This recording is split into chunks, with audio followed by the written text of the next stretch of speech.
Hello guys, welcome back to another video. तो guys, इस video में हम लोग एक lubricating oil and grease manufacturing company के बारे में डिस्कस करने वाले हैं। ये जो कंपनी है आप लोगों को 250% प्लस की रिटर्न देके जा रही है एंड प्रॉफिटेबल कंपनी रहने वाली है टोटली। इस वीडियो में हम लोग बेसिकली 3 पॉइंट्स कवर करेंगे। First point is fundamental analysis. यहाँ पे हम लोग देखेंगे कि कंपनी कौन सी है एंड कंपनी फंडामेंटली कैसी है for short term trading and long term investment.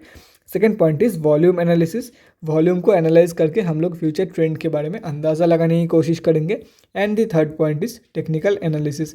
यहाँ पे हम लोग डिस्कस करेंगे कहाँ पे आप लोग बाय करके चल सकते हो एंड क्या रहेगी आप लोगों की targets. Basically swing trading levels के बारे में हम लोग ये तीसरी पॉइंट पे डिस्कस करेंगे। तो गाइस, बिना टाइम वेस्ट के पहली पॉइंट की तरफ बढ़ते हैं और देखते हैं कि कंपनी कौन सी है एंड कंपनी फंडामेंटली कैसी है। तो गाइज, यहाँ पे आप लोग कंपनी का नेम देख सकते हो, कॉन्टिनेंटल पेट्रोलियम्स लिमिटेड। कंपनी जो है वो ऑटोमोटिव इंडस्ट्री से जुड़ी हुई है and lubricating oils, greases and speciality oil, solvents, fuel oils ये सब बनाती है कंपनी। देख सकते हो आप लोग। देखो, अगर और भी डिटेल में जानना हो तो कंपनी के वेबसाइट में जाके जान सकते हो। सिर्फ और सिर्फ बीएसई में लिस्टेड कंपनी है। मार्केट कैप 25 करोड़ से भी कम की निकल के आ रही है। स्टॉक की पी 6.33 की है। ROCE 18.6%, return on equity 18.4%।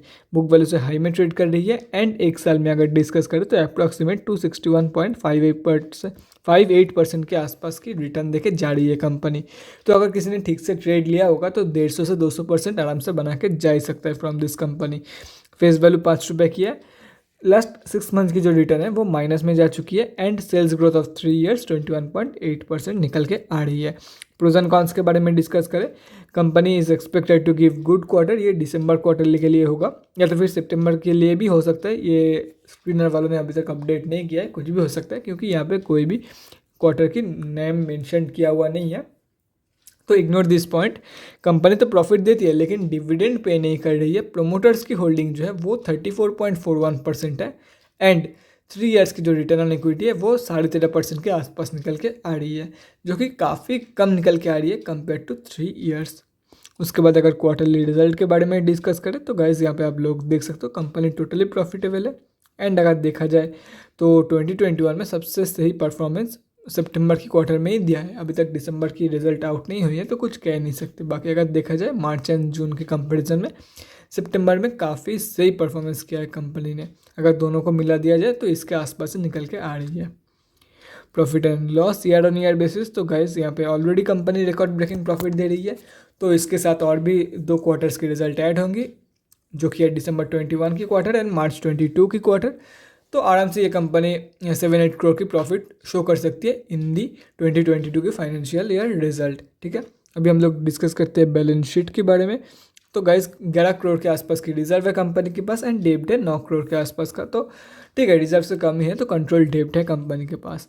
Cash flows तो यहाँ पे कोई भी अपडेट नहीं है रिगार्डिंग सितंबर या तो फिर जून या तो फिर दिसंबर क्वार्टर, तो कुछ कह नहीं सकते। हो सकता है पॉजिटिव में हो सकता है ना हो, तो कुछ भी हो सकता है।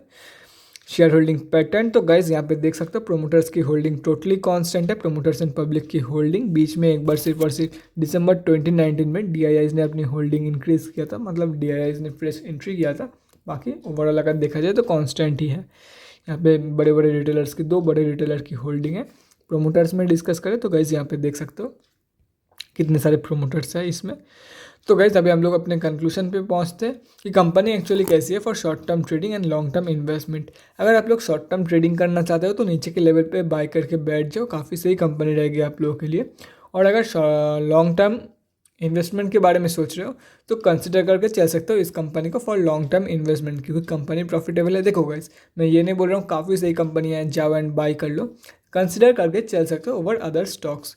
मतलब सही कंपनी है, फंडामेंटली स्टेबल है कंपनी, तो कंसिडर करके चल सकते हो for long term investment purpose.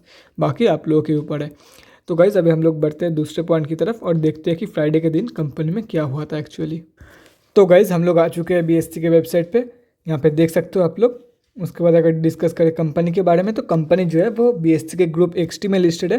जिन लोगों को नहीं पता है उन लोगों को मैं बता देता हूँ कि जितने भी सारे कंपनी BSE के XT ग्रुप में लिस्टेड होते हैं उनमें इंट्राडे ट्रेड्स लेना बैन किया हुआ रहता है, उनमें इंट्राडे ट्रेड्स लेना अलाउड नहीं रहता है। तो ऑब्वियस सी बात है 100% ही डिलीवरी परसेंटेज निकल के आएगी, लेकिन एक बार चेक कर लेते हैं कि कितना वॉल्यूम आया है। तो 2200 क्वांटिटी के आसपास ट्रेड हुआ है जिसमें से 100% ही मतलब डिलीवरेबल क्वांटिटी निकल के आ रही है। तो अभी हम लोग बढ़ते हैं तीसरे पॉइंट की तरफ और देखते हैं कि कहाँ पे आप लोग बाई करके चल सकते हो एंड क्या आप लोगों की टारगेट रहने वाली है इस कंपनी में। तो चलिए देखते हैं बिना टाइम वेस्ट किए। तो गाइज़ यहाँ पे देख सकते हो BSE की डेली चार्ट खुली हुई है। ये क्या था, तो जो भी था 45 रुपये के आसपास कंपनी ट्रेड कर रही है एंड फ्राइडे के दिन कंपनी 0.66% डाउन थी। तो गाइज़ यहाँ पे देख सकते हो, यहाँ पे एक स्ट्रॉन्ग सपोर्ट एरिया है कंपनी की 41 to 42 रुपीज़ के बीच में एंड ये एक रेजिस्टेंस एरिया है कंपनी की। ये ट्रेंड लाइन आप लोग देख सकते हो। तो वेट फॉर द ब्रेकआउट के बाद तुरंत ही मत घुस जाना, वेट फॉर द रिटेस्ट के बाद आप लोग आराम से बाई करके चल सकते हो for the targets of 57, 67.75, 77.4 and 85.15। ये हो गया आप लोगों के टारगेट्स।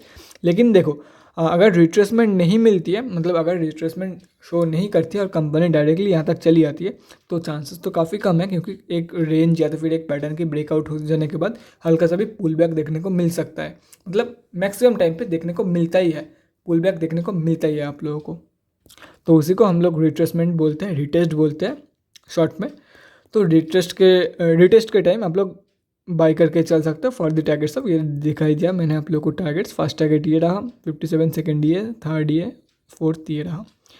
तो guys that's it for this video. ज़्यादा कुछ बताने लायक था नहीं कंपनी में एंड डिस्क्राइब क्या ही करूँ, सब कुछ तो सेम ही है। प्राइस एक्शन स्ट्रेटेजी, उसके साथ साथ फंडामेंटली भी कंपनी कैसी है, सब कुछ मैंने दिखा दिया। अगर फिर भी कोई डाउट या क्वेरी रहती है तो कमेंट सेक्शन में पूछ सकते हो मुझसे। तो guys that's it for this video. अगले वीडियो में मिलते हैं गाइज। Thanks for watching. और गाइज अगर आप लोग के मन में कोई भी डाउट रहती है किसी भी स्टॉक से रिलेटेड या तो फिर शेयर मार्केट से, किसी भी शेयर मार्केट से रिलेटेड कोई भी डाउट रहती है मन में, तो कमेंट सेक्शन में कमेंट करके मुझसे पूछ सकते हो, या तो फिर मेरे इंस्टाग्राम का लिंक आप लोग को डिस्क्रिप्शन बॉक्स में मिल जाएगा, जाके वहाँ पर ही मुझे DM कर सकते हो for an 1-on-1 conversation. Thanks again for watching guys, bye guys and definitely stay safe.